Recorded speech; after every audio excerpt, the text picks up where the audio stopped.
रोज आदमी जब सोने चलता है, लेटता है, जब तक वो सोचता है नींद नहीं आती।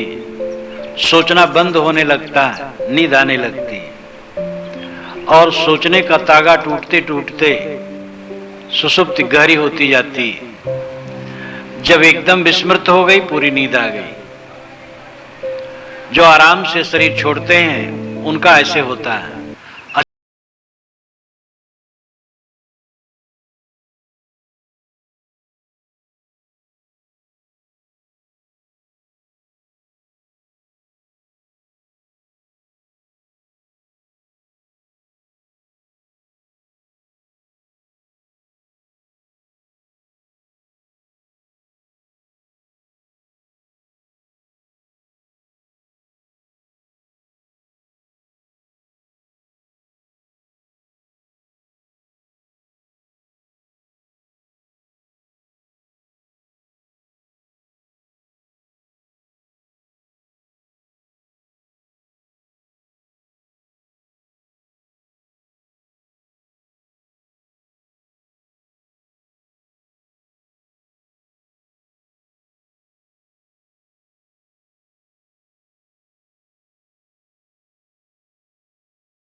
मोक्ष का अभ्यास एक ही बात है। मौत से सामने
दृष्टा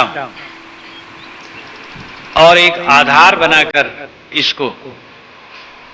इसको कहते दृष्टि योग। इसको आधार बना करके मन एकाग्र करो और अपने आप के साक्षी भाव में रहो। इस मंत्र का थोड़ा जप करो। अहम शुद्ध चैतन्य ज्ञान स्वरूपम, अहम शुद्ध चैतन्य अजरहम अमरम अखंडम अनूपम, अजरहम अमरम अहम शुद्ध चैतन्य ज्ञान स्वरूपम, अहम शुद्ध चैतन्य अजरहम अमरम अखंडम अनूपम, अजरहम अमरम अहम शुद्ध चैतन्य ज्ञान स्वरूपम, अहम शुद्ध चैतन्य अजरहम अमरम अखंडम अनूपम, अजरहम अमरम अहम शुद्ध चैतन्य ज्ञान स्वरूपम, अहम शुद्ध चैतन्य अजरहम अमरम अखंडम अनूपम, अहम शुद्ध चैतन्य ज्ञान स्वरूपम, अहम शुद्ध चैतन्य अजरहम अमरम अखंडम अनूपम, अजरहम अमरम अहम शुद्ध चैतन्य ज्ञान स्वरूपम, अहम शुद्ध चैतन्य अजरहम अमरम अखंडम अनूपम, अजरहम। संकल्पों का त्याग करो और अपने आप में स्थित का अभ्यास करो। दृष्टि योग का सहारा साधक लें। जो न चाहे उसको न लें, केवल संकल्प त्याग करके अपने आप में शांत हो। जो चाहे वो दृष्टि योग का सहारा ले। बंद आंखों में जो प्रकाश दिखाई दे उसी में लक्ष्य स्थिर करें और अपने साक्षी भाव में जागृत रहे। खूब थम के बैठना चाहिए, पेट पतला हो जाए, फेफड़ा में हवा भर जाए और आराम से गहरे धीरे धीरे सांस लें। और इसके साथ अपना अभ्यास करें। निर्भयता बढ़ती, एकाग्रता बढ़ती, बाहर मन भटकने की जो आदत है वो बंद होती और एकाग्र होने का अभ्यास बढ़ता है। एकाग्रता का अभ्यास बराबर बढ़ते रहने से व्यवहार में रहते रहते भी एकाग्रता होती जाती है, मन सिमटता रहता है। इसलिए यह अभ्यास सबको बहुत जरूरी है। गृहस्थ हो, विरक्त हो, बालक हो, वृद्ध हो, स्त्री हो, पुरुष हो, जिसमें समझ है और थोड़ी उम्र है। ध्यान कराने के काल में मैंने जगह जगह देखा छोटे बच्चों में जो उत्साह बड़ा प्रशंसनीय रहा। जब मैंने एक जगह ध्यान करवाया, 2 दिन कार्यक्रम था लेकिन ध्यान भी सुबह रखता था, तो कॉलेज और स्कूल के बच्चे आए।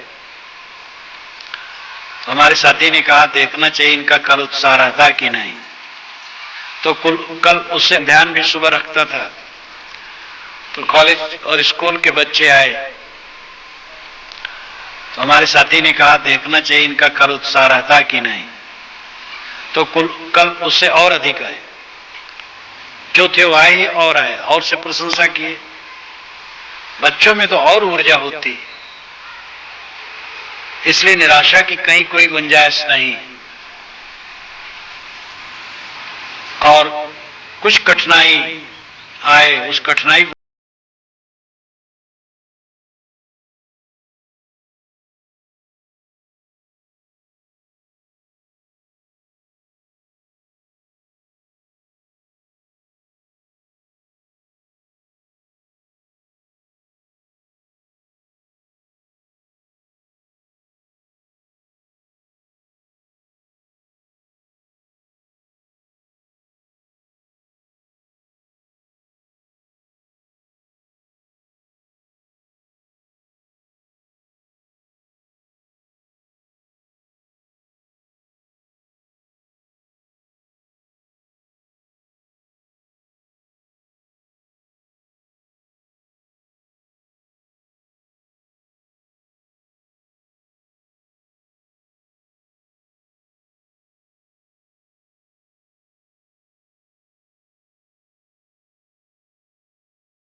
में जब मन कस जाएगा और इसका लाभ दृढ़ हो जाएगा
अगर यह अपने को नहीं बना पाता, सबको बनाता, खुद को नहीं बना पाता, यहां तक देह को भी रोज संभाल लेता है। हर आदमी सुबह शौचता तो होना, स्नान तो करता ही है, बाल ठीक कर लेता है, तेल लगा लेता है, कपड़े ठीक पहन लेता है, दर्पण के सामने खड़ा होकर देख लेता है कि बेहुदापन तो नहीं लगेगा जब सड़क में निकलूंगा। इतना सारा सब कुछ कर लेता। और कई समझदार लोग तो दिन भर में कई बार ऐसा कर लेते हैं। मन को संवार करके निकलने की प्रवृत्ति कितने लोगों में? कौन ऐसा सोचता है कि हमारा कुरूप मन स्वरूप सुबह शाम मध्यान्ह सोचे? 5 वक्त नमाज और 3 वक्त संध्या उपासना का जो विधान हिंदू मुसलमानों में है, उसका अर्थ कोई मंत्र उच्चारण नहीं है खाली कुरान और वेद का अर्थ है आत्मशोधन। बीच बीच में हम बैठे आत्मशोधन करें, क्या है, क्या कर रहे हैं। जिंदगी में आत्म विजय सबसे बड़ी विजय, अपने आप पर संयम, अपने आप पर कंट्रोल, यही सुरक्षित पथ है और कुछ सुरक्षित पथ नहीं। दुनिया की जितनी लालिमा क्षणिक है, सारा संबंध क्षणिक है। इस संबंध में भी हमें यही करना कर्तव्य है कि हम सहनशील हो। सहनशीलता के बिना कोई भी संबंध में रह करके हम सुख से नहीं रह सकते, चाहे हमारे आगे के लोग हों या पीछे के लोग, ऊपर के लोग हों नीचे के लोग हों, सबका सहना है। बिना सहने से हमारे में मधुरता नहीं आ सकती। तनिक तनिक बात को लेकर के उद्वेगित हम होंगे, नहीं ससे होंगे तो कभी सुखी नहीं होंगे। इसलिए हमारे में सहनशीलता आनी चाहिए, धीरज आना चाहिए और अपने मनोबल को जगाना चाहिए, अपने लक्ष्य को समझना चाहिए। हमारा लक्ष्य शांत की प्राप्ति है। पुत्र प्राप्त जीवन का लक्ष्य नहीं है, शांत की प्राप्ति जीवन का लक्ष्य। और भी किसी चीज की प्राप्ति का प्राप्त होना जीवन का लक्ष्य नहीं, शांत जीवन का लक्ष्य है। शांत के समान दूसरा सुख नहीं है। अगर हमारा मन उद्वेगित ना हो, परेशान न करता हो, शांत रहता हो, इसके समान सुख क्या होगा, इसके समान उपलब्धि क्या होगी। और जितना है उपलब्धि हो, आवे जाए मिले बिछुड़े, ठीक है। श्रेणियां हैं, अलग अलग श्रेणियां हैं। गृहस्थों की श्रेणी है, उसमें बाल बच्चे हो जाते हैं, होते हैं। साधुओं की श्रेणियां, वहां शिष्य होते हैं, आते हैं जाते हैं, मिलते हैं बिछुड़ते हैं। तो ये श्रेणियों के अनुसार प्राणी पदार्थ मिलेंगे, बिछुड़ेंगे। वो जीवन का लक्ष्य नहीं। जीवन का लक्ष्य आत्म शांति। आत्म शांति को ही स्वरूप स्थित कहते हैं, आत्म स्थित कहते हैं और भगवान की प्राप्ति कहते हैं।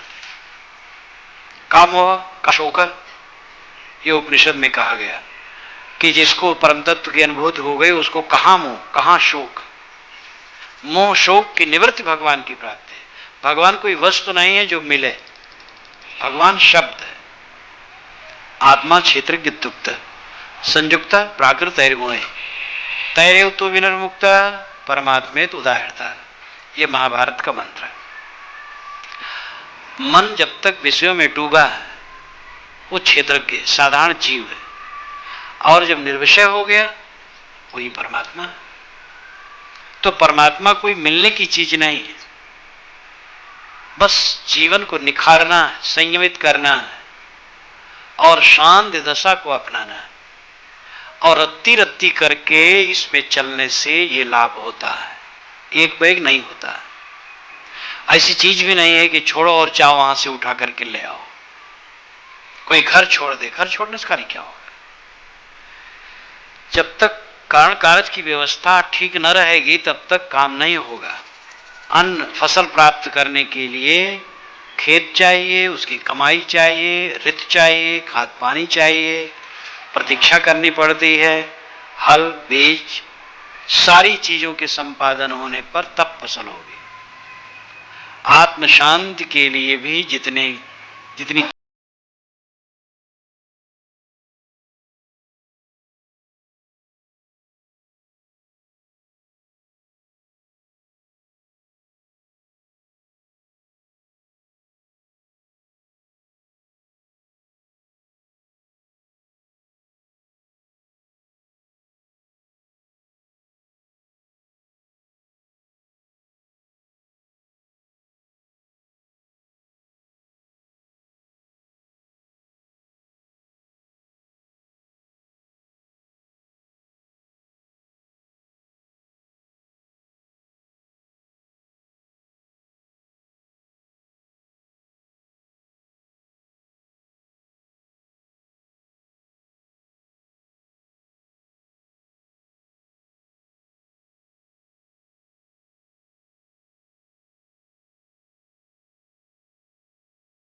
बात नहीं है। समय से और कोई काम कर दो तो कोई लज्जा की बात नहीं है।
गुरु का चित्र ले लिया, कोई महापुरुष का चित्र ले लिया मन में, उसमें मन को रोकता है।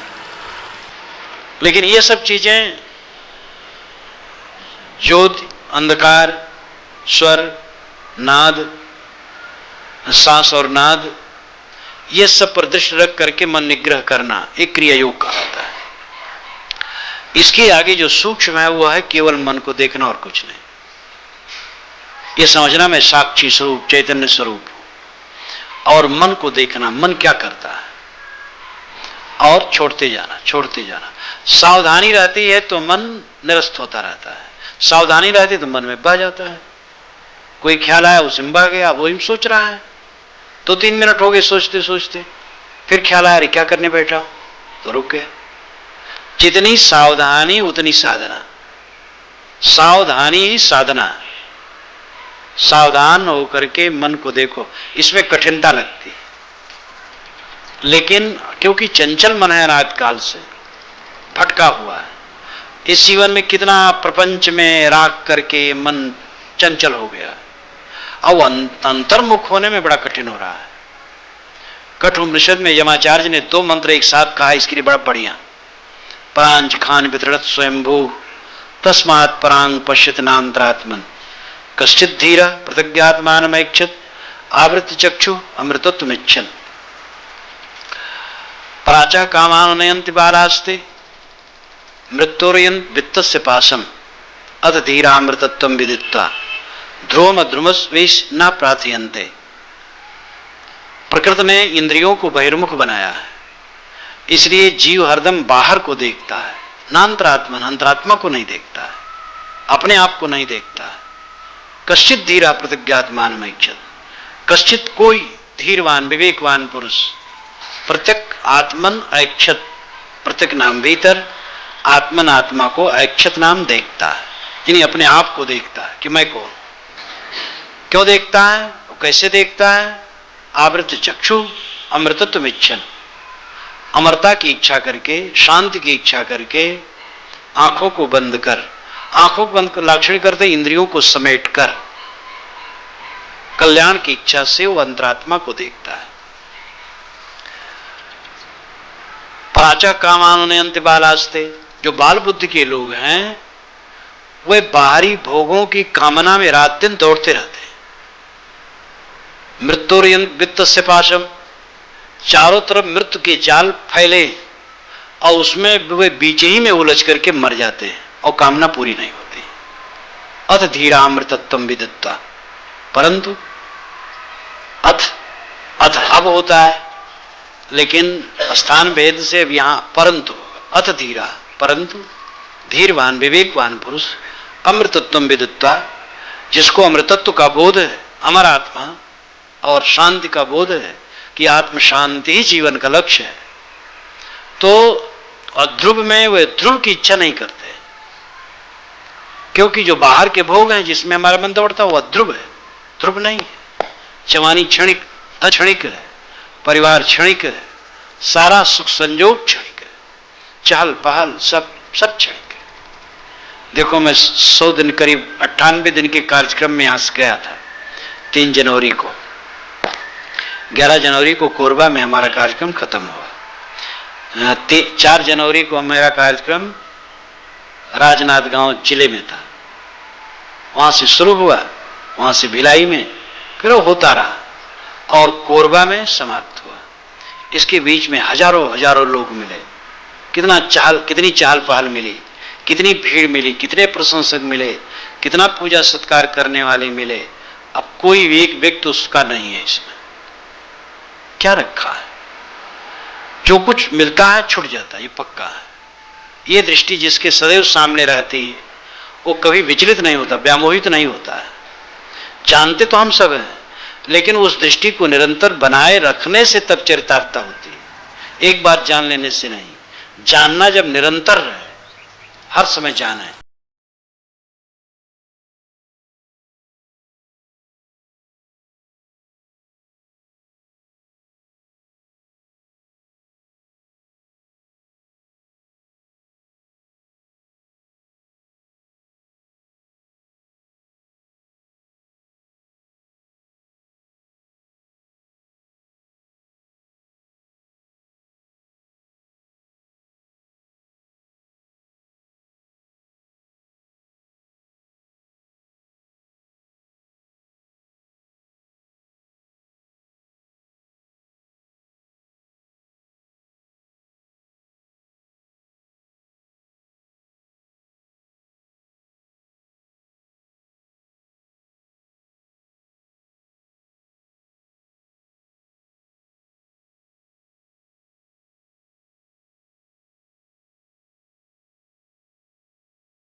बैठा रहता अच्छा है, सफल नहीं।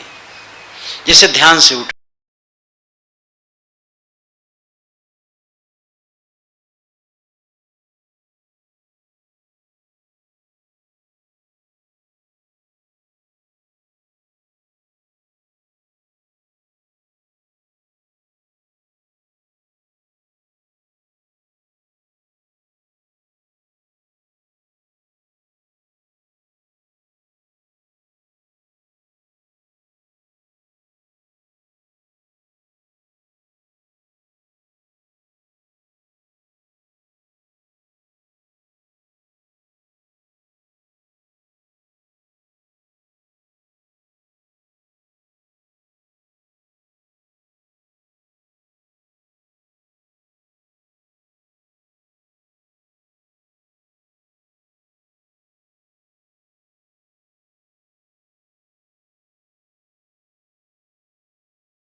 दोनों बंगाली बाबू साथ साथ बोल पड़े, दोनों सह नहीं पाए।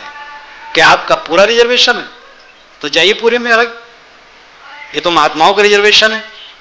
इतना फटकारा उन्हें कि वे बाहर मुख करके बैठे रह गए। अपना स्टेशन आया तो उतरे, लेकिन इधर मुंह नहीं कर पाए। तो अब ऐसे ऐसे लोग निश्चित ही वो योग्य थे, लेकिन अब अहंकार था बेकार का। अब उनकी अंतरात्मा कचोटी हो गई, घुड़के गए, फटकारे गए। तो अब मेरी वो सीट थी, लेकिन मैंने अपने साधु से कहा भैया सरक आओ। अब वहां लड़ जाऊं बेकार में, मन खराब करूं, 4-6 घंटे में उतर जाना है और मन खराब करूं, क्या फायदा? चलो भाई इनकी सीट है, इनकी लाने। तो ऐसा अपवाद स्वरूप कभी कभी पड़ जाता है, बचाना चाहिए। कभी ऐसा भी हो सकता है कि उसके लिए कोशिश भी करना विवेक से सही, अपने हक पर लड़ना भी पड़ता है, ऐसे भी प्रसंग होते हैं। लेकिन ऐसे प्रसंग कम होते हैं। हम अपने अहंकार में निरर्थक उलझते रहते हैं जगह जगह।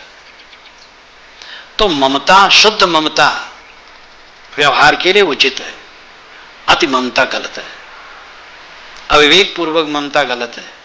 अदलू बदलू संसार है, मिले हैं सब, व्यवहार कर दो। कुछ जिम्मेदारियां हैं वहां व्यवहार कर दो, जहां नई जिम्मेदारियां हैं वहां भी जो बन सके समय आए कर दो। कहीं ममता बैर बांधने की आवश्यकता नहीं। तो इस प्रकार विवेक हमारा जागता रहे। अंतर्मुख होने का मतलब है, ध्यान का मतलब है मन विवेक में ढल जाना। और जिसका मन विवेक में ढला होगा वो खींचना, छींकना, उलझना, चिंतित होना ये सब नहीं करेगा, प्रसन्न रहेगा।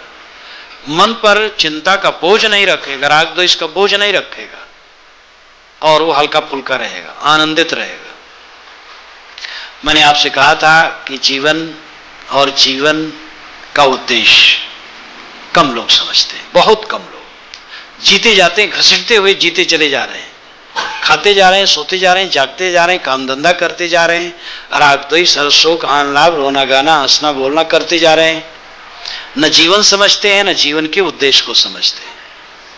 कम लोग समझते हैं, और जो कम लोग समझते हैं उनमें भी चलने वाले कम हैं। उन चलने वालों में हमारा अपना नंबर होना चाहिए। और निश्चित है हमारे अंदर में ये शक्ति है कि हम पूरा पूरा उस उद्देश्य को प्राप्त कर सकते हैं। हमारा मनोबल अगर उठ जाए तो एकदम हम इंद्रियों पर विजयी हो सकते हैं। इंद्रियों में जो फिसलन है वो केवल मेरी कमजोरी है, और मैं अपने आप को पूरा पूरा उठा सकता हूं।